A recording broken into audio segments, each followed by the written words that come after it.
Veltole is an arrogant idiot of a demon lord who lost his life and all his aura points during a battle against the hero. However, he's reborn centuries later thanks to a loyal white-haired demon girl. But he finds that the world has moved on so far without him that he might as well be a caveman. And he is nowhere close to ready for what this new modern world has in store for him. But way before that, a war breaks out between human mages and immortal sorcerers to determine who will take control of the land of Olneath. As the war rages on, the humans combine their efforts to fire a series of superpowered light beams at their opponents. However, the immortals counter with curse spells, which destroys most of the human forces.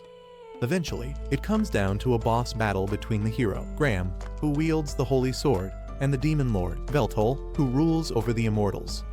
After Veltole summons his oversized sword, Graham charges straight at him like a shot, but he blocks easily and fires a barrage of dark blasts at the hero, which are blocked as well. The two gigachads dance for several more minutes until Veltole decides to end things by activating his domain expansion.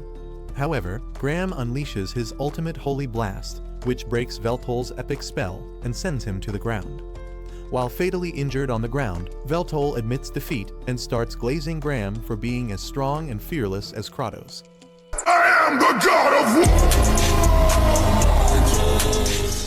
Graham compliments his strength as well, but the Dark Poser wonders how he lost to frail humans despite being superior to them in every way. Graham explains that it's because humans do everything they can to live. Oh shit, here we go again. And their weakness drives them to be strong enough to use the power of friendship. As Veltole fades into nothingness, he warns Graham that he'll eventually reappear because he's the invincible king. But Graham promises to clap him no matter how many times he responds. 500 years later, Veltole wakes up in a stone coffin, and he's greeted by his loyal vassal, Machina, who is dripping in all white like an espada. After putting on his dark armor, he asks her to join him in dominating Olneath once more. But that's when she drops the bombshell that the world they once ruled has already perished. As they move along, she explains that their world of Olneath and Earth, a world from another dimension, fused during an unimaginable catastrophe 80 years ago, and the event is now being called Fantasion. This event changed things in a bizarre way. During the first 3 years, 90% of the population was wiped out, national governments ceased to function, and cities began to operate as independent city-states. There were also 2 major wars between 2 of those city-states, and now the wounds of those conflicts are finally starting to heal.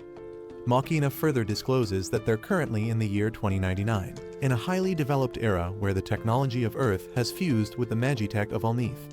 When they arrive at the surface, Veltole is frozen in shock as he can't believe that the city now looks like a scene out of Cyberpunk.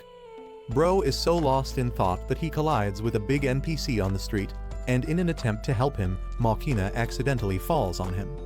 I got you, homie! The air-headed Demon King decides to teach all humans a lesson for disrespecting him by casting a powerful spell, despite Machina's warnings, but once the spell went off, the people around him only saw him as a moron. Suddenly, the alarms start going off, and Machina informs him that it's forbidden to use grand magic inside the city. As she drags him along, Veltole suddenly senses the presence of his former rival in the crowd, but when he turns back, he sees nothing. Shortly after, they sit in a spot in town where Machina explains that the Immortals reached a ceasefire agreement with the humans after Veltole's death, and the Fantasion event 80 years ago caused citizens of the Immortal Kingdom to scatter and relocate to major cities. While activating a weird device in her neck, she adds that not long after those events, the major industries of the world started a campaign called the Immortal Hunts, where immortals were treated like the US is treating its immigrants, and they were targeted for extermination. The people even mass-produced anti-immortal weapons, which nearly wiped them out. When Veltole asks what happened to his royal guards, called the 6 Dark Peers, Machina says the location of 3 of them are unknown, but one of them, named Zenon, sacrificed himself so she could escape. The reason he did it was because he knew that only Machina and another demon named Ralsheen were the only ones who knew how to activate Veltole's reincarnation. Hearing this, Veltole acknowledges that Zenon was loyal until the end and asks about the last member of the group, named Marcus. However, Machina suddenly changes the subject and offers to buy him a Coke to soothe his throat. After she leaves, Veltole sees a weird, quirky girl gathering some aura, and she suddenly changes the videos displaying on screen to Johnny Sin's action movies. Ew! Dude! What the fuck? As she tries to escape, Veltole approaches her and asks what she just did. At first, she tries to play dumb, but when he points out how she hacked the system by manipulating her ether, she asks who he is. He seizes the aura maxing moment by introducing himself as the Demon Lord, but she has no idea what he's talking about. Veltole starts glazing her for being a Gojo-level sorcerer, but she claims she's just an ether hacker and spends several minutes explaining her magic to him until he tells her he's looking for a man named Marcus. She directs him towards the nearby skyscraper while revealing that Marcus is the Elon Musk of their world. As Veltole enters the building, he meets Marcus's secretary, Kinohara, who takes him to the top floor, where Marcus greets him nonchalantly. When Veltole asks him to join him in rebuilding his army to take over the world again, Marcus laughs and declines while making fun of him. Veltole tries to assert himself with a dark spell, but Kinohara interrupts with a slash from her magic sword. After she leaves, Marcus starts trolling him for being weak until he gets triggered and goes into full dark mode. However, before he can cast his spell, Marcus uses a technique called Spellbreaker to shatter it. As Veltole stares in shock, Marcus explains that his sudden supremacy in magic is thanks to a device on his neck called a familia, which makes everyone capable of performing magic faster without all the boring steps. He then informs Veltole that he can't use a familia since it's designed to be incomparable with beings of his level. Veltole tries once again to activate a spell, but Marcus shatters it again and tells him that he's too slow for this world. When Veltole asks why he's betraying him, Marcus starts ranting about how he's always hated serving him and stabs him brutally with blood knives, which he then detonates. However, Veltole manages to survive his attack, but he gets dropped once again by some bullies on the street before Machina finds him. As he rests on Machina's lap, she apologizes for not telling him about Marcus' betrayal, but he says it's no problem since he'd have still confronted Marcus despite it. They soon arrive at Machina's low-rent apartment, and Veltole praises her loyalty, which makes her cry. Several hundred years ago, Machina was cast out by her own people and blamed for being the reason demons attacked them. They started stoning her, but she instantly regenerated, so they tossed her into the volcano. However, just before she could fall in, the Dark Lord rescued her and told her she's more beautiful than Prime Megan Fox before asking her to serve him. As she stretches out her hand to him, she wakes up from this dream in the current time and starts cooking breakfast. She then summons her magical version of ChatGPT named Eliclate, who tells her everything about the state of the world. When Machina asks how she's doing, the Familia says all her systems are functioning properly, so she heads back to the room to inform Veltole that breakfast is ready. When Veltole tries her dish, he praises her cooking skills, and this makes her extremely happy. Veltole asks if she knows the whereabouts of other immortals, but she tells him that she's lost contact with a few of them due to the fact that immortals have been disappearing recently. When he asks if the immortal hunts are still happening, Machina says they stopped a decade ago because the prejudice people felt at the time eventually died down. She then informs him that these human crashouts were originally instigated to secure Marcus's position, and he has no reason to revive them. At some point, she went to her aide's room after losing contact, but all she saw was the aftermath of a fight and a note which said, "Immortal Furnace." When she shows Veltole this note, he gets so rattled that he spills his tea. He tells her that his powers have drastically reduced, so she explains that the faith that served as his source of power has greatly declined in the modern age, since people only speak of him as a historical figure like Hitler. However, he magically puts his tea back into the cup while telling her that all he needs to do is gradually rebuild his faith. Veltole suddenly decides to take a stroll around town to get some exercise, so his loyal simp seizes the opportunity and asks to go shopping with him. When they arrive at the mall, Machina asks Veltole to step on a magic device, and once he does, she explains that it's scanning his body to produce an outfit for him. The dark fraud starts mogging while bragging about how much of a spectacle his bare body would be to the world, but Machina tells him not to put his junk on display because humans aren't worthy of seeing its curved majesty. You didn't have to cut me off. When she asks if he has any clothing preferences, he tells her to choose for him, so she asks Eliclate to make the most optimal outfit for him. After browsing through several choices, Eliclate shows her a discount version of Messi's training outfit, and Bro instantly falls in love with it. As Machina walks out of the mall, Veltole calls her back, claiming she hasn't paid yet. But she informs the old-timer that she's already paid through digital transfer. Shortly afterwards, they're getting down on a feast off the McDonald's value menu when Veltole tells her that he's curious about the Familia device. Machina explains that although its original use is for magic, it can also be used to gather information, go shopping and communicate without carrying anything. Suddenly, Veltole asks to touch it, and as he examines the device, Machina's brain starts having a meltdown. However, just when she starts getting into it, What do you mean by that? Eliclate raises an alarm over her elevated heart rate and libido until she tells the robot girl to shut it. After the touchy examination, Veltole asks if having the device at the back of her neck causes any discomfort. But she says it's not a bother and it makes life a little easier. As they walk through the city, Veltole suddenly tells Machina that he's going to work to support her. But Machina begs him not to because it would reduce his aura points as the demon lord and promises to pick up more shifts so she can provide a better life for him. However, Veltole refuses and says he can't sit idly by while Machina works to provide for him. This makes her feel bad, so he cheers her up by declaring that he hasn't given up on conquering the world. And when he asks for her servitude once again, she immediately goes on her knees while pledging allegiance to him. Some hours later, the demon lord is sitting on the street, wearing the clothes they bought from Temu, and he looks at the little device she gave him to use to pay for any meal he gets, and also to contact her if he needs her help. As Veltole racks his miniature brain about how to get a job, he sees an amputee begging on the street, and this gives him the courage to loudly declare that he's broke and jobless until one of the homeless stops him. The man then hands him a resume to fill out and directs him to the commercial guild, but warns him to stay away from any of Marcus's construction sites. Soon, he arrives at the guild, where he starts bragging about his accomplishments as the demon lord. But despite this, the social worker is unimpressed and kicks him out.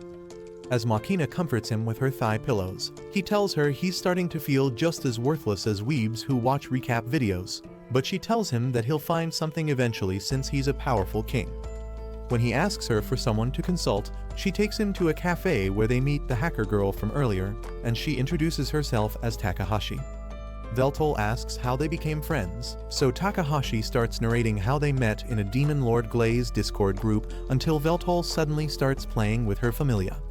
Machina explains to her that Veltole just used a special ability called Sage Eyes, which allows him to understand the structure of whatever he touches, and Takahashi realizes that he'd used this ability the other day to spot her hacking. They eventually ask for her advice in getting a job, and as Takahashi brainstorms about a perfect job for an oddball like Veltole, the bartender gives her an assist by turning on the screen to showcase a VTuber on livestream. Takahashi explains the activities of streamers to Veltole and mentions how they make money through ad revenue and donations. However, Veltole is worried that he wouldn't be able to do it since he doesn't understand it, but Takahashi promises to teach him and offers him some of her old streaming gear to use until he can afford his own. However, Machina objects to the idea, claiming Veltole deserves a more reliable and stable job, but Takahashi argues that he'll be bigger than Kai Cenat because he has the look and aura that will make fans go crazy for him. As Machina starts to buy in, she then adds that Veltole can start playing older games since he isn't familiar with modern ones and reminds her that entertaining others is a respectable job as well. Veltole accepts that options are few for them and decides to go all in. While Machina is chilling in the tub, Veltole explores this version of the internet called Ether Network, and he realizes that he can use it to make the world convenient for himself. Just then, the door opens, giving him a clear view of Machina's exposed plots. Oh my! As she cheerfully sips on a juice box. Immediately, she spots him. She puts some clothes back on and apologizes to him for the unsightly display. However, Veltole says it wasn't unsightly at all and starts glazing her body. Some hours later, Takahashi sets up some streaming equipment for Veltole, and his Sage Eyes allow him to easily log in to the Elden Ring game.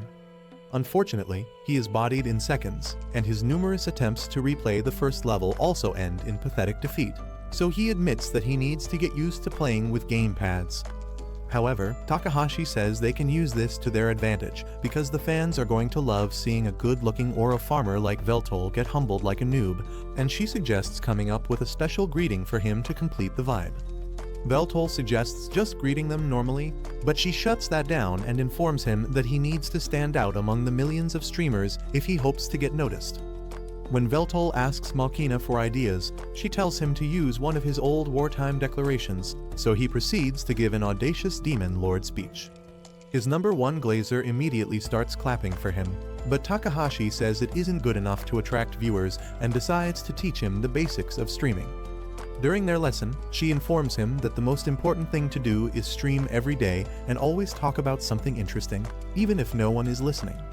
Since gaming is the hottest topic, she advises him to talk about it even if his words don't have any meaning. However, she warns him that he could get banned if he speaks about cultured topics on the live stream, and she sternly warns Machina to stay out of sight while he's streaming. While heading out, she promises to ask some of her connections to promote him, and she even offers to pay the fees this once for them. As Veltole's subscribers start growing, people start flaming him for being a terrible gamer, but he gives cheerful replies, motivating them to keep dropping their opinions. When Machina asks why he's rage baiting them, Veltole explains that he gains power from both positive and negative emotions, and it's more effective when these emotions are heightened. Eventually, Veltole reaches over 1 million subscribers on Twitch, and after doing his goofy intro, he hops back into the Sekiro game and tells his fans to join him as he continues his adventure. As Machina walks back home, she has no idea that someone is watching her from a distance. She walks in to meet Veltole, who is celebrating after finally beating the game, and he prods some of his toxic fans before ending the stream. He then leaves the house and walks to a part of the city where he sees Graham looking like the day after spring break ended. Some years ago, Graham was tending to his sick sister and went out to the forest to find some herbs to help her recover. But when he returned, he saw that his home had been burnt down by demon soldiers. Back in the present, Veltole takes him to a ramen spot, where he brings up the fact that the demon lord murdered his entire family. Veltole also mentions how Graham slayed so many of his close allies, but he claims he doesn't have any rage towards him and asks how he's become an immortal as well. However, Graham says he isn't a true immortal and explains that the goddess Meldia gifted him the blessing of eternal youth for defeating the demon lord. He goes on about how a war broke out after Veltole's death, where he slayed so many of his fellow mortals, only to be banished from the kingdom. Since he'd slain so many mortals and immortals, he claims that there's no place for him as a hero anymore, and he asks Veltole why he seeks to rule the world. Vel explains that he aimed to bring peace to the world as a remedy for the discrimination immortals face as a result of the mortals' fear of them.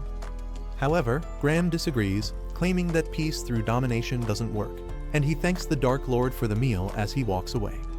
As Veltole walks home, he sees a thug, who looks more chopped than Shrek, trying to bully Takahashi, so he steps in and one-shots the loser with a single flick of his finger.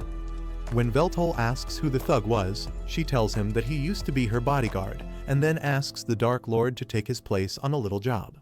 Soon after, they arrive near a warehouse where Takahashi tells him that they're there for a heist. Before she can even finish explaining the plan, he breaks through the door like the Kool-Aid Man to find a bunch of thugged-out demihumans. While inside, Veltole asks if it's a metal cube they're after, and Takahashi confirms that it is, but she asks how he's able to communicate with her without having a familia. Veltole explains that he reproduced the familia's ether communications using magic and promises to take out all the villains in the room. She asks him not to send them to the afterlife, and he agrees, but declares that he'll flex the power he's earned from 1 million subscribers. When the villains ask who he is, this dork performs his over-the-top streamer intro, but he gets no response at all and vows to improve his shtick. Eventually, his arrogant words provoke the old cat to draw his jammy, but he straight up boxes away all the magic bullets like he's back in a game. As the gangsters try to figure out what the hell is going on, the demon lord zooms around the room like Wally West and takes out 2 of them easily. One of the mobbed-up-looking orcs tries to gun him down, but Takahashi uses her high-tech genjutsu to make him shoot his comrade instead, allowing Veltole to kick him to the ground. As Veltole scans through their items, Takahashi is hyped about the thorough-ass kicking that was just delivered, and he acknowledges the timely assist. He stops her from joining him when a mech comes to life under a camouflage cover and starts attacking Veltole. When the demon lord blasts through his camouflage, he finally takes it off to reveal his body, which is basically a sporty mini Gundam. Seeing this, Takahashi explains that the machine is a 4th-generation Magino gear called an Ash Dawn, which is usually only used by the city guard. She tells him to run away, but Veltole decides that the machine would be perfect for testing his powers and starts blasting away at it. However, his blasts do 0 damage to the machine, and it pulls an Uno reverse by firing powerful shots at him. Veltole dodges and nails the machine with a dark spell, but the Magino gear blocks with a special magic barrier. Seeing this, Veltole finally admits that 1,000,000 subscribers doesn't make him as powerful as Goku, but he's not ready to let the fun end now. After putting on his dark armor, he summons a sacred sword, and the robot boy draws out a sword to face him. Veltole then charges in and clashes blades with the Tin Man until it successfully chops off his head. As the machine reports the mission complete, Veltole's head suddenly starts talking. As the Tin Man freezes from shock, the Demon Lord reattaches his head and summons his ultimate dark sword named Vernal. Before the bot can react, Veltole delivers some brutal slashes, which reduce it to scrap metal. As he approaches the remains to interrogate who or what is inside, the pilot ends himself. Afterwards, Veltole successfully retrieves the special cube, and when Takahashi arrives, he tells her he's surprised that there are weapons that can do so much damage to him. They then notice that the Machino gear belongs to Marcus's company, IHMI, which makes Takahashi freak out. However, Veltole changes the subject by asking what the magic cube is, so she informs him that it's a data storage device made from mithril, which holds some important files that her client wants. When she hacks into the cube, it displays a list of candidates, which Veltole identified as his immortal subordinates, but they notice that Machina's name isn't on it. Takahashi tries to call her client, but gets no answer, so Veltole decides to solve the matter himself, claiming that it's his responsibility as ruler of the immortals. Some hours later, they arrive at the fortified apartment building, and she informs him that the client, Eiju, is a wealthy man who is a big deal in her circle. Soon, they arrive at the 13th floor, and Takahashi tries to warn Veltole that there might be traps around, but he walks ahead nonchalantly and informs her that all the traps have been disabled. When they enter Eju's room, they see that he's already been snuffed, and Veltole tells Takahashi that he's seen Eju before, dressed down to handle business on the streets. He then goes all CSI on the corpse and says that it's been a few days since this happened. Hearing this, Takahashi says that he has lots of enemies, but Veltole says it wasn't done out of malice. This was all business done by a highly trained assassin. Demon Lord Sherlock also points out that the real goal of the hit was to destroy the information on his familia, since the assassin didn't quit after he ended him. And Takahashi says that it likely has something to do with the job that she just completed for him. She then informs him that Eiju was an information broker and an ether hacker. She then locates his hidden laptop, but when she opens it, she notices that all the files are corrupted. However, Veltole tells her to look closely at the order of the files, and once she does, she finds a chunked file. When they open it, they find a video titled "About the Immortal Furnace." In the video, they see Eju's final message, where he informs them that the prosperity of the city rests on the back of an ugly truth.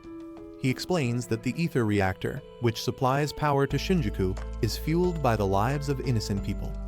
An ether reactor draws ether through the lines buried under the Earth's surface, and it converts it to power.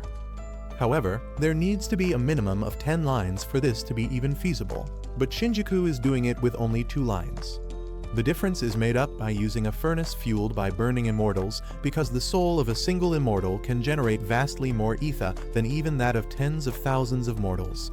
Eju claims that they gathered up the homeless and imported labor to build it, but once it finished, the workers were all slayed and probably used as fuel as well. He then reveals that the first immortal used as firewood for this project was one of the 6 dark peers named Zeno, and the immortal hunts, started by Marcus's company, are just an excuse to gather up more immortals to use as fuel. Based on his recent findings, the company is running out of usable firewood, and once the souls powering the furnace burn out, it'll also stop providing ether, which means that Shinjuku will go back to the Dark Ages. To end his long speech, he claims that the only one who can stop this calamity is the immortal Demon Lord. After the video ends, they decide not to go public with the information, as it would only cause chaos in town. While walking home, Veltole tries to contact Machina to tell her about what they've learned, but surprisingly, she doesn't respond.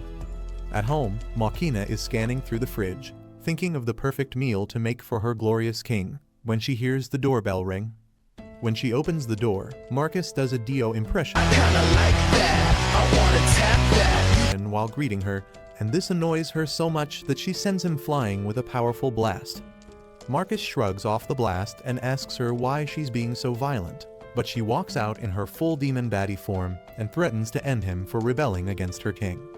She then activates a spell called Dragon Slasher, which blasts Marcus from the ground, but Marcus evades the attack and activates his blood swords. Machina fires her own barrage of magical blades to clash with his, and he admits that they're on par when it comes to magical warfare. Suddenly, she grabs his arm and blows it off, but he regenerates instantly and fires an even bigger rain of blood swords. Machina blocks his attacks with a shield, but the sleazy scumbag suddenly makes the blades explode, causing her communication system to shut down. Out of nowhere, Kinohara charges in with a slash to finish her off, but Machina turns herself into mist to evade it and attempts to destroy her with a final flame burst. However, Marcus cancels the spell with his codebreaker, allowing Kinohara to deliver a brutal back shot to Machina. With Machina now bodied, Kinohara scolds Marcus for toying with her instead of just cutting off her chakra from the start, but he says this is better than any little blue pill. When she asks what he did to her, he says he simply shut down her familia, but this confuses her because her familia was in stand-alone mode. This cocky douchebag explains that his familiar is an advanced prototype being developed at his company, known as Familia Advance, which allowed him to deactivate her familia by sending commands to the backdoor in the base programming of her own familia. Because of this little cheat, he claims that no one using a modern familia can ever defeat him, and says that he's the most powerful man in the modern world.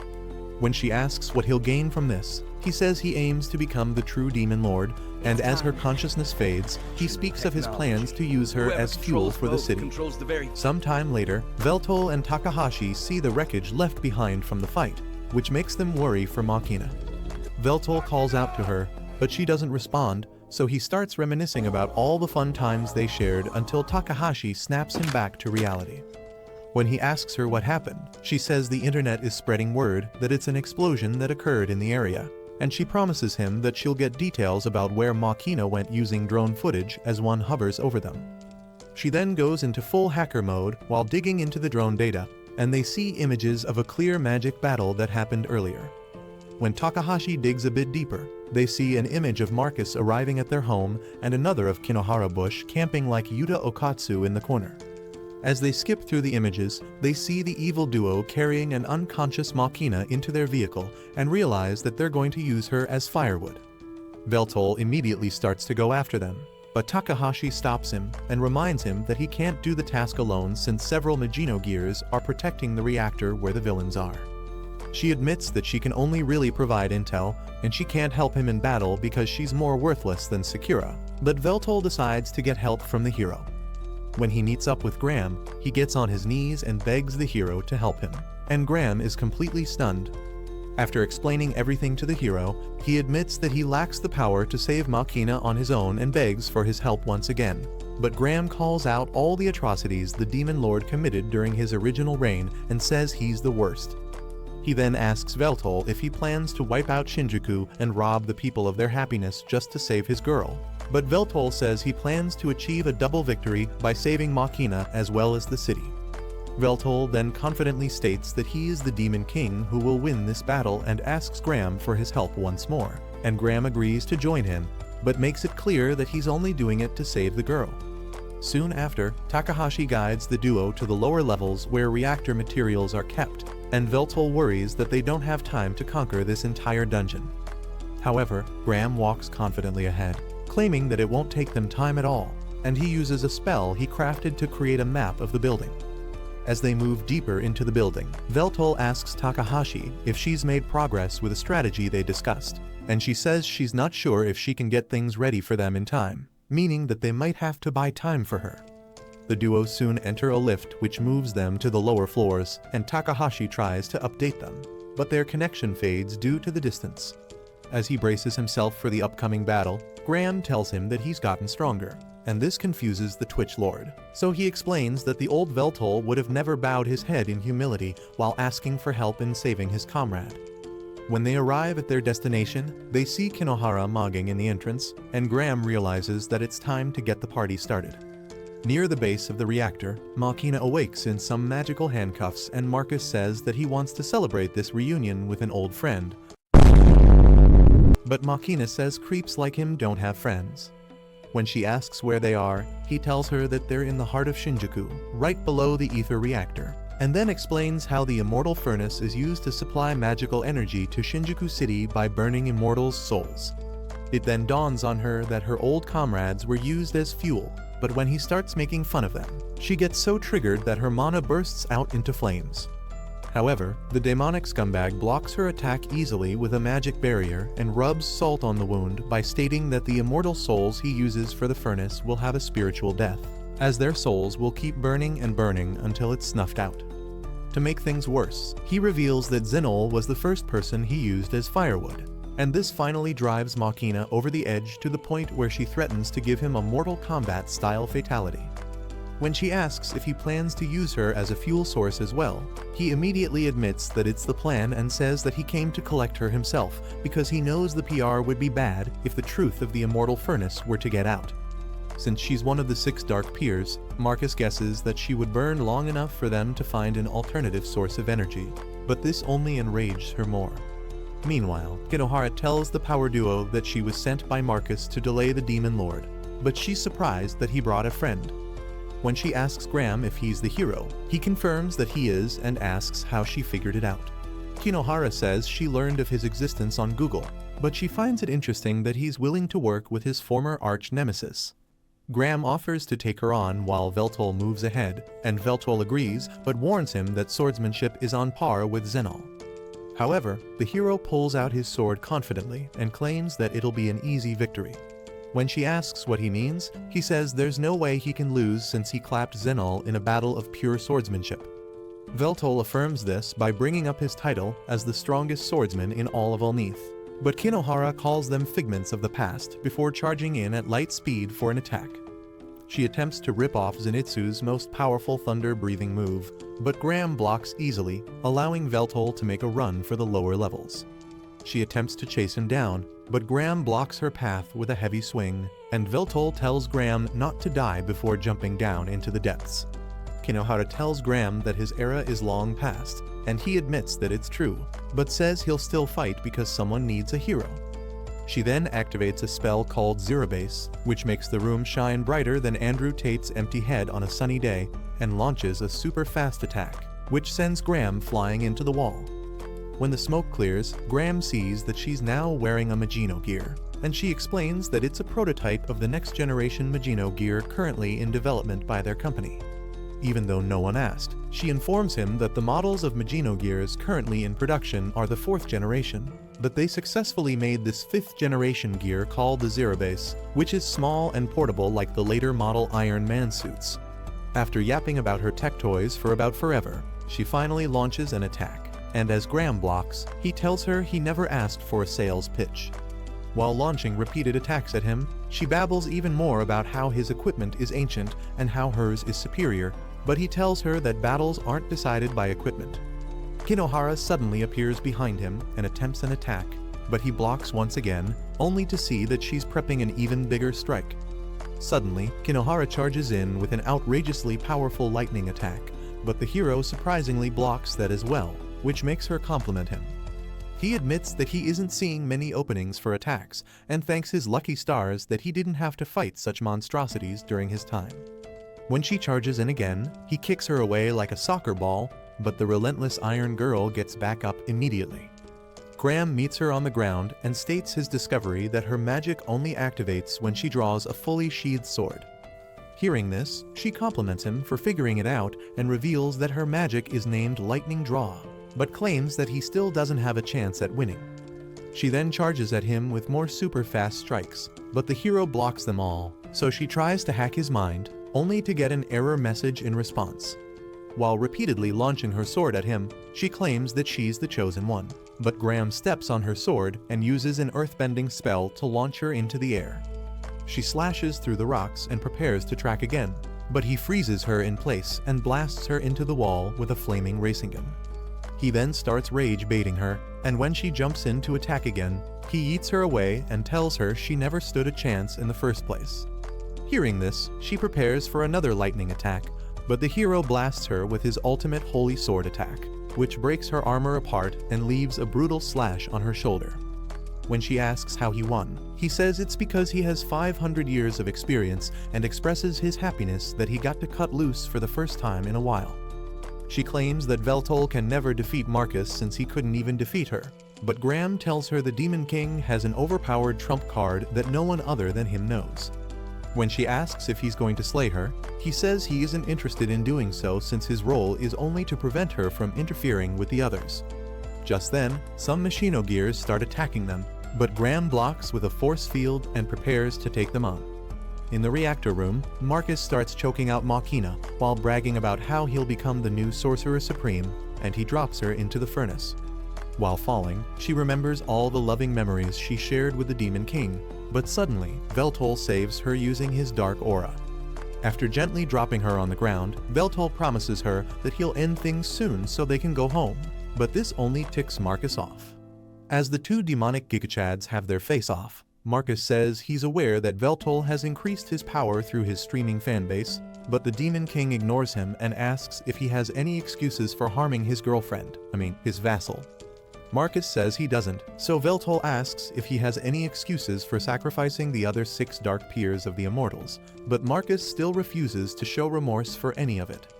For his final question, Veltole asks him if he's willing to bow down and join his forces once more, but Marcus bluntly says he refuses, so the Demon Lord summons his sword to end him once and for all. Without even taking his hands out of his pockets, Marcus fires a barrage of blood sword spells, but the Dark Lord reflects them one by one. Suddenly, Marcus makes the blades explode and summons a sword while approaching the Dark Lord. The two old-timers clash fiercely, and Marcus notices that Veltole is using enhancement magic, which is smart because he can't cancel magic that's already been activated. However, the evil trash bag storms in with greater force and manages to force Veltole to the ground. While struggling to get back up, Veltrash says he'll make Marcus pay for betraying the Immortals, but Marcus isn't fazed at all by his threats, and the Alucard wannabe starts spamming attacks at the Demon Lord until Veltole slashes his head off. However, Marcus regrows his head like Musin and tells him that the results will remain the same no matter how many times he tries because defeating him without a familiar is next to impossible. Marcus then goes psycho and starts activating blood bombs all over Veltole's armor, and after getting hit by about 100 blood nukes, Veltole's arms are completely ripped off. This causes Machina worry, but Marcus couldn't care less as he unleashes his ultimate blood explosion attack on the Demon Lord. Thinking that Veltole is done for, Marcus calls him a bigger fraud than Renji, but as he walks towards Machina, Veltole suddenly reawakens with an even bigger wave of aura. The Demon King praises him for showing enough strength to make him get serious, and Marcus starts wetting his trousers. He asks Marcus one final time if he'll rejoin his forces, but Marcus replies that he'll be the one to rule the world as the Demon Lord. So Veltole goes into overdrive with his dark aura farming. Marcus tries to activate a spell, but it immediately gets cancelled, and Veltole tells him to be honored that he's about to see his ultimate form, which only the Herogram has seen. Out of his body, a skeletal frame appears like he's about to transform into a founding titan, and as Marcus stares in shock, he truly transforms into his second form. Elsewhere, Takahashi puts on a hoodie and goes full Tony Stark by hacking every screen in the city and playing a feed of Veltole. The people around start gathering to admire him, and this makes Takahashi smile.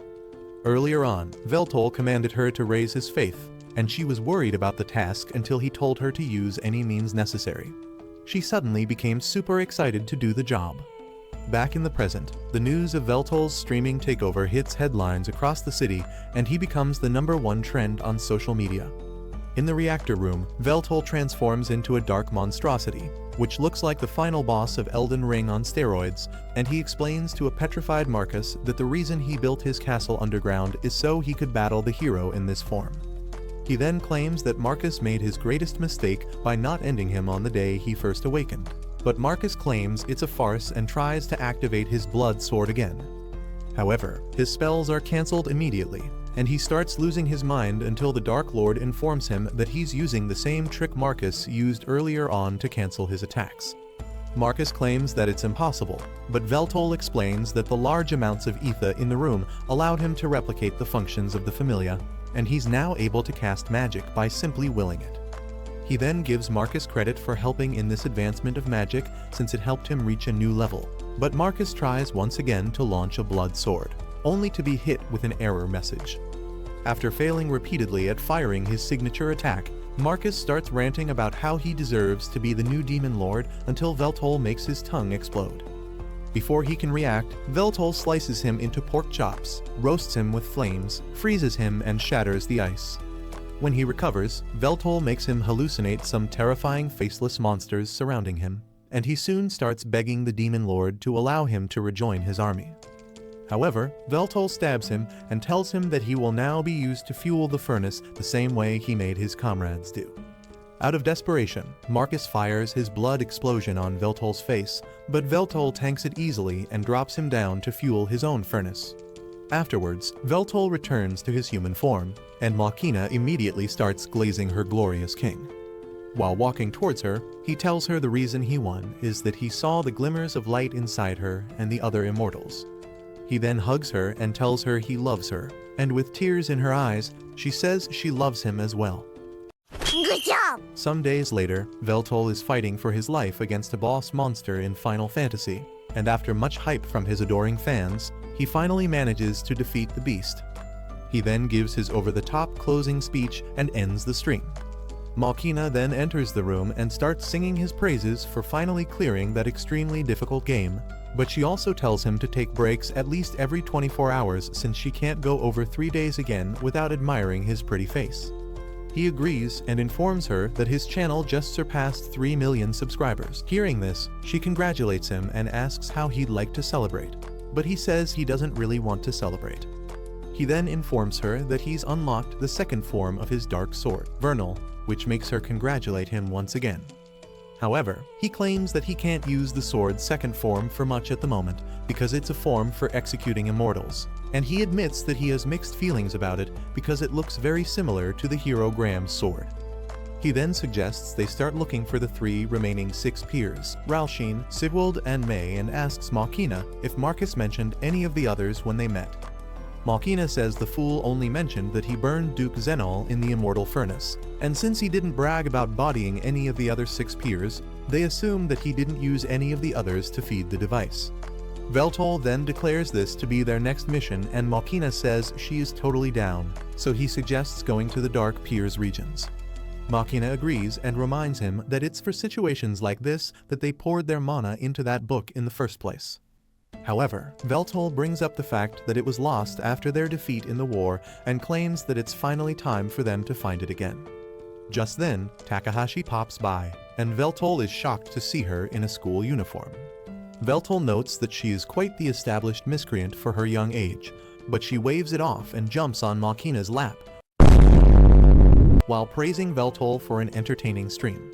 Vel tells her about his plan to cut back on long streams, but she says it's okay since there's a high demand for that content. She then informs him that people who couldn't watch the marathon can catch up if he uploads clips later, and Machina says she's already scheduled the first video to be uploaded in an hour.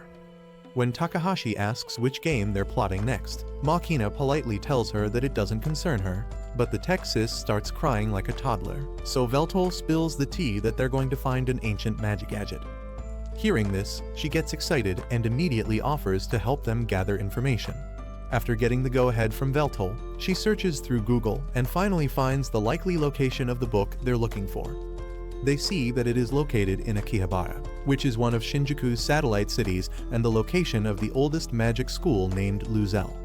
The school was founded after the war, and it's well known that there's a treasury beneath it which hasn't been opened in nearly 500 years. When Machina asks how they'll get into the school, Takahashi suggests sneaking in like super spies, but the Golden Girl says Ocean's 11 was lame, so Veltole suggests enrolling as students instead. When everyone agrees with the plan, the trio travels to Akihabara, and Veltole is amazed by how lively it looks. After hours of enjoying themselves in the city, they finally arrive at the Luzel Academy. Soon after, they meet the head mistress of the academy, Trat, who practically controls the part of the city known as Magic Town, and she permits them to enroll at the school. When she asks why they're transferring, Veltole bluntly tells her that he aims to open the treasury, but she tells them that the treasury has been sealed for 500 years. To open it, they need all of the keys possessed by the city's 3 great houses, and they'll also need 3 magic gadgets known as regalia. She then shows them the regalia belonging to her family, the Godel clan, which is in the form of a blade, and informs them that the regalia of the other 2 families, the Seabird clan and the Reynard clan, takes the form of a crown and an orb, respectively.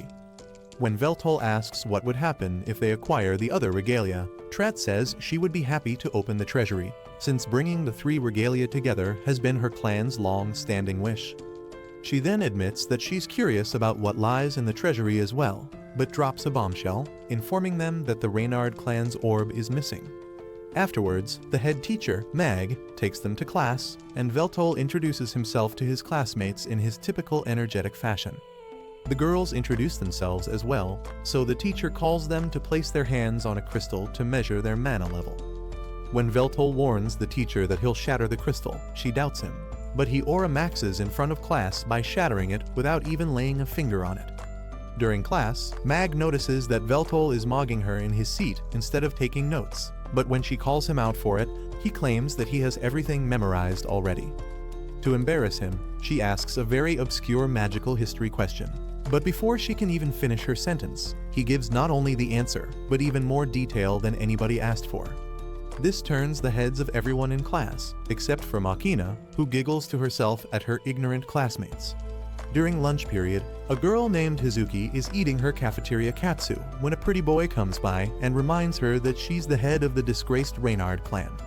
When she asks what he wants, the noble airhead brings up how she has no talent for magic and is simply clinging to the school because of her family's name.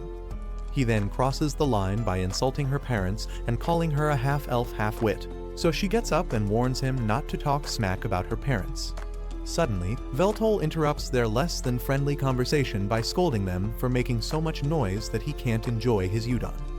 The bully introduces himself as Albert, the eldest son of the Haygrams family, and Veltole immediately recognizes his last name.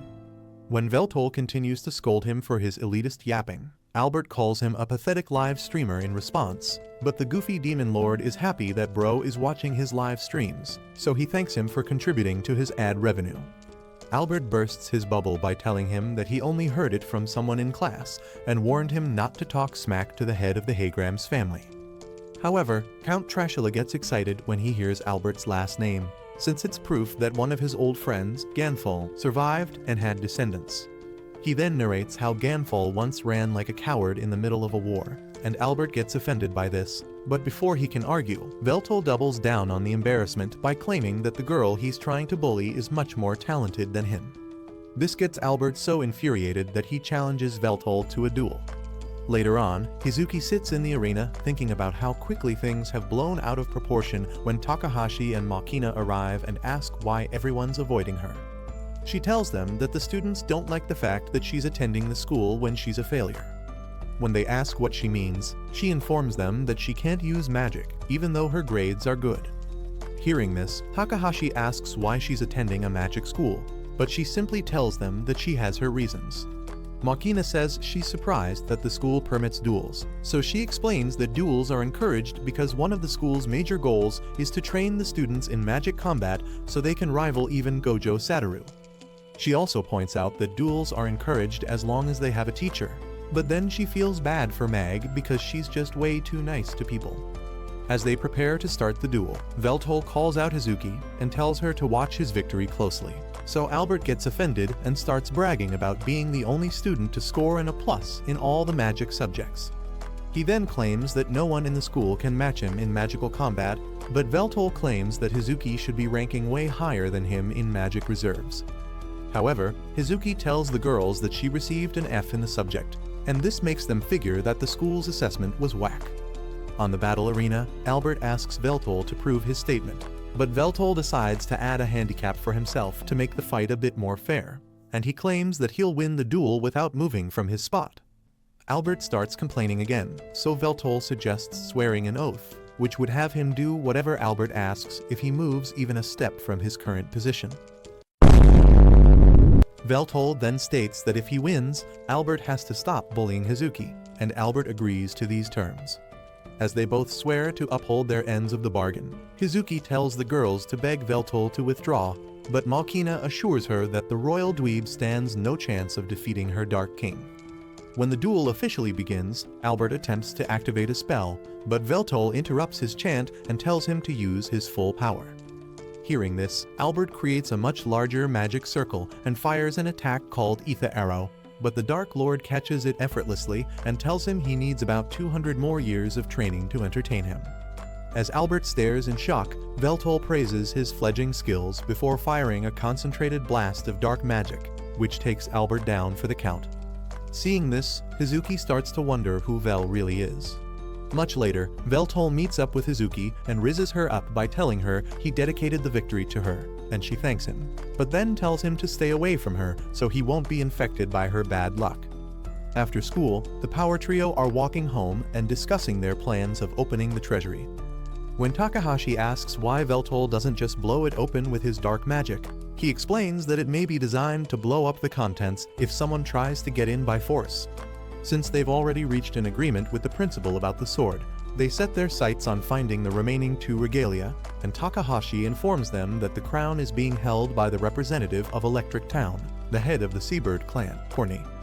When Veltole brings up the orb, Takahashi says they can't do anything about it since it's missing, but he reminds her that Hazuki is the head of the Reynard family and claims that they can work with her to find it. They soon arrive at the most lively part of Akihabara, Electric Town, and Veltole is impressed by how bright everything looks. Shortly after, they head to a maid cafe, where Veltole brings up how Hazuki had asked them to stay away from her, and Machina admits that she wants to get along with her. When they call their maid over, Hazuki surprisingly shows up at their table in a maid outfit. Nice. And the sight of her classmates makes her tiny brain have a full meltdown. The girls immediately start glazing her like she's a pop idol, and when she tries to scold them, Veltole reminds her that they're her masters at the moment. When she asks for their order, Veltole says he wants what the guys at the other table are having, and all 4 of them stare in mild shock as a choppelganger in a maid outfit does a special love dance while serving them food. However, Hazuki claims that she'll still do it to become the Hokage of cringe maids. Shortly after, Hazuki indeed does the love dance Nice. while serving them their omeris, and they glaze her once again for delivering a Gordon Ramsay level dish. After eating the food, Veltole tells her to relax with them, and once she sits down, he tells her he wants to get a hold of the Reynolds family's regalia. When she asks why, he says he wants to open the treasury beneath Akihabara Academy and see what's inside. He asks if her family's regalia is truly missing, so she admits that it is and claims that it's the reason her clan is in ruins, and she's forced to live as a broke student working this part-time job. When Takahashi asks what the regalia really are, Hazuki says they're proof of the owner's nobility and relates the story her parents told her years ago. 500 years ago, after the hero Graham defeated the Demon Lord, the goddess bestowed on him several regalia as a reward. After he was exiled by the king, he gave the regalia to a man named King Luzel, who is the founder of the 3 great houses. When that king passed on the throne, he entrusted the regalia and the kingdom to his 3 sons, who opposed each other and started governing the land using a parliamentary system. This was the inception of Akihabara and the 3 houses, and even though things are better now, the resentment still lingers. Hearing this, Veltole is disappointed that this is the reason the seal hasn't been broken in 5 centuries, but Hazuki says it is all pointless since she has no idea where her regalia is. However, Veltole asks her to put them in contact with Corny, and she agrees as a way of repaying them for getting Albert off her back. Some hours later, they dine together at a barbecue joint and enjoy some juicy meat on a stick. However, their fun is interrupted when the police arrive and ask them to come to the station simply because they're Magic Academy. Luckily, Big Mommy Trat shows up just in time to stop the harassment and scares them off. After they leave, she laments about how pitiful the discrimination in the city is because people of Magic Town and Electric Town were originally meant to live harmoniously together. When she asks what they're doing there, Veltole tells her that Hazuki is giving them a tour of the city, and when they direct the question back at her, she says she's there to have a meeting with Mag. She then asks to speak with Hazuki in secret, so the others head out to give them space. After they leave, Trat expresses her joy to see Hazuki finally hanging out with friends and offers to adopt her as a daughter. However, Hazuki says it will only make her an enemy of the other nobles, but Trat says she doesn't mind because she only wants her to live happily. Hazuki then claims that she needs to protect the Reynard clan for her parents' sake as well, and Trat reminds her that she's been her ally since the day she was born, so Hazuki thanks her for all her help. Afterwards, Hazuki takes the gang to a tower, where Corny's assistant, Meryl, performs a body scan on them before leading them to meet his boss. Soon, they arrive at Corny's room. Veltole introduces himself to Corny, and the ugly goblin tells them the story of how he went from being an errand boy to the head of the clan. When Veltole asks about the regalia, Corny summons the crown and explains that the regalia were made using fragments of power cut away from the goddess, Meldia. He then informs them that it can be stored in the owner's soil, and it'll never leave his side unless he gives it up or gets murked. Hearing this, Veltole asks him to borrow it so that he can use it to find the treasure underneath the academy, but he claims that it's pointless even if he does, because they'd need one person to have all the regalia to release the seal on the treasury. Corny also tells them that the process will also crown the one true king of the city, since it's a ritual to summon the true power of the goddess. After yapping about the town's politics for several minutes, he asks everyone other than Veltole to leave the room. While they're alone, Corny tells Veltole that the orb is close by and asks him to help free Hazuki from the chains of the city because he owes her late dad a great debt. He then informs him that Hazuki knows the secret of the regalia's whereabouts since she inherited it at a young age.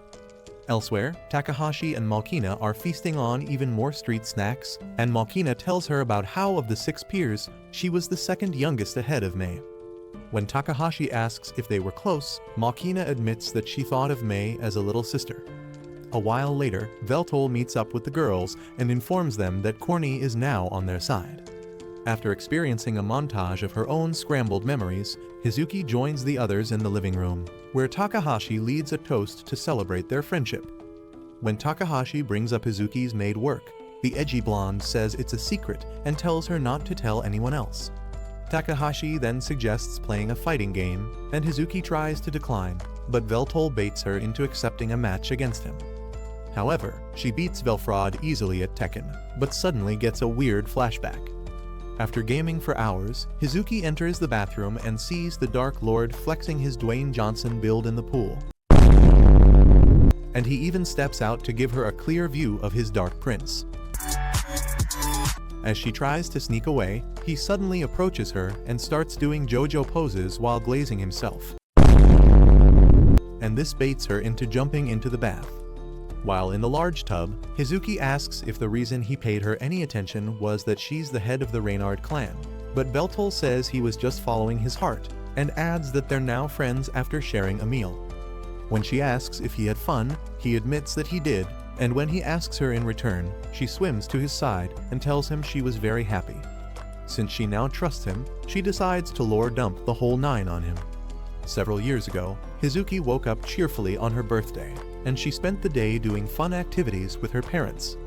However, things took a turn for the worse as her parents were brutally stabbed, and she was stabbed in the eye as well. During her parents' funeral, Trat and Corny agreed to look after her, but she still felt miserable over the deaths of her parents. The reason she's living in Akihabara is that her parents wanted her to live as a noble, but anyone who got involved with her ended up getting hurt, so she decided to isolate herself from everyone. In the present, Veltole thanks her for spilling her secrets, and he agrees to forgive her no matter what happens to them.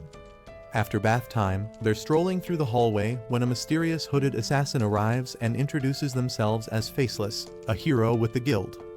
Faceless asks Veltole to withdraw from the city, claiming that he's been marked as a target for ending Marcus, who was one of their members, but Veltole interrupts this audacious idiot and tells them that the only person who can call himself a hero in his presence is Graham.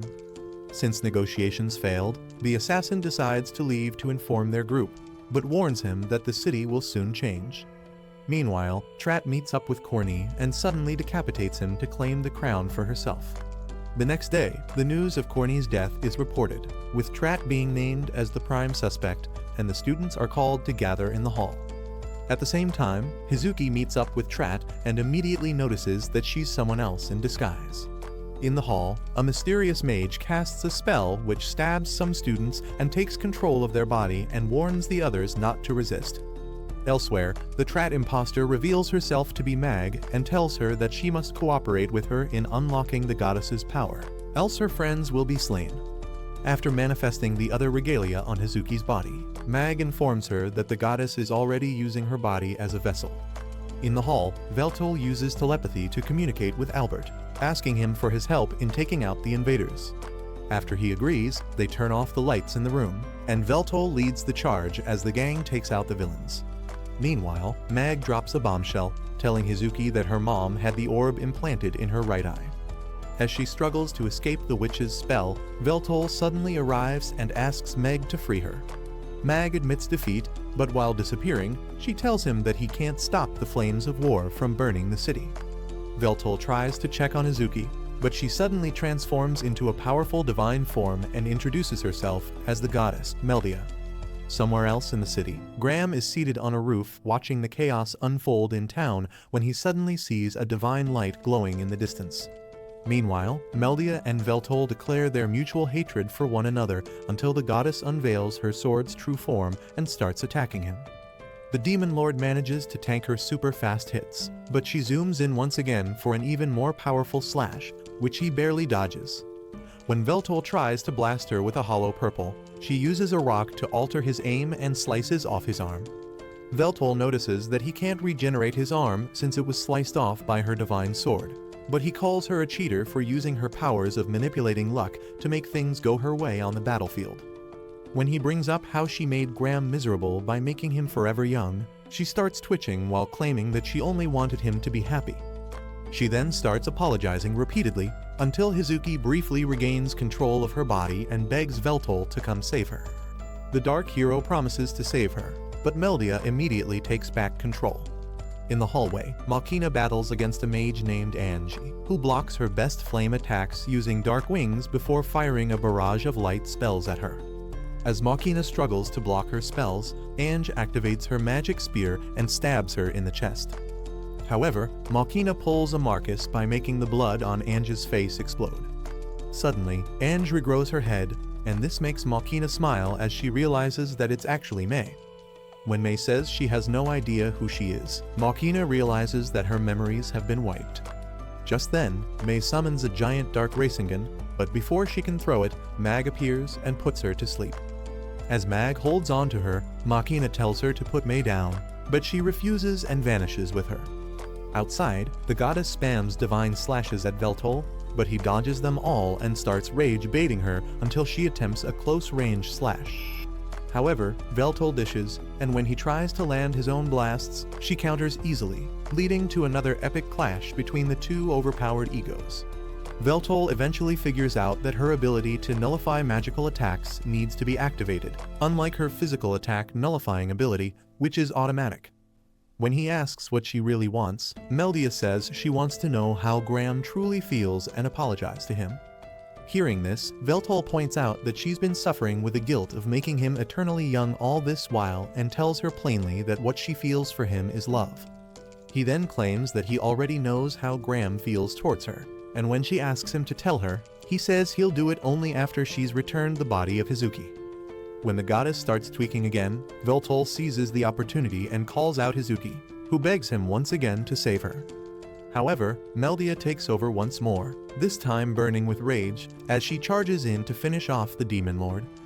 In response, Veltole transforms his sword to a new form, but his stance gives her flashbacks of the hero, causing her to activate an ultimate spell called Hubris, which wraps a giant magical shell around her.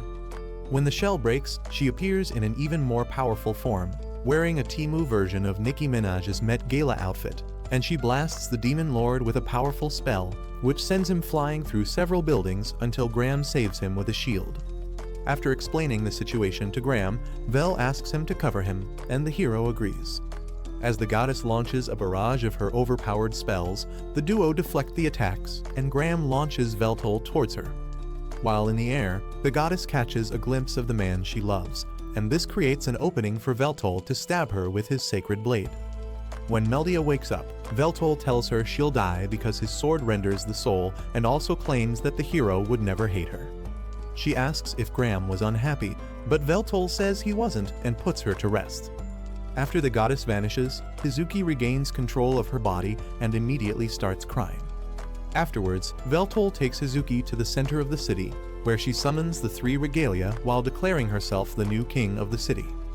However, her haters start ranting in response, and this makes her lose her nerve until Veltole gives her a bit of motivation. She then gives a bold speech where she declares that the royal authority controlling Akihabara is now null and void, meaning that there is no more king of the city, and she leaves the Akihabara City Council to pick up the pieces. After the speech, the gang arrive at the treasury room where they see a mountain of gold and also find the record book. When they return home, Veltole and Machina are making plans to find the other members of the Six Peers when Takahashi arrives with Hazuki, who is wearing her new school uniform. Later that night, Hazuki meets Veltole on the balcony and thanks him for forgiving her, and they rejoin the others to continue their party. Thanks for watching until the end, you absolute legend. To throw off fake fans, drop the little dark prince in the comments below. Grovel and subscribe. Nah. Don't forget to like, subscribe, and click on one of our other exciting videos here on the screen. Stay awesome, stay AniGeek.